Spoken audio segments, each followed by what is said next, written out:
Sesuai dengan visi misi Persatuan Perawat Nasional Indonesia yang disampaikan secara nasional oleh Dewan Pengurus Pusat PPNI di Jakarta, kita punya 3 misi. Yang pertama, disayangi pemerintah, dicintai anggota, dan disegani dengan profesi yang lain, Pak.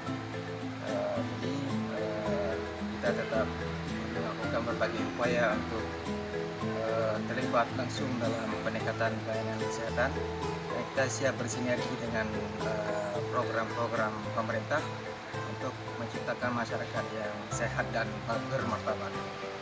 Secara internal kita juga terus mengupayakan berbagai cara untuk meningkatkan pengetahuan, skill, termasuk soft skill dari perawat kita untuk lebih tertata dan di-upgrade setiap tahun secara berkala untuk meningkatkan profesionalisme perawat, karena kita akan gapai kesejahteraan dengan profesionalisme.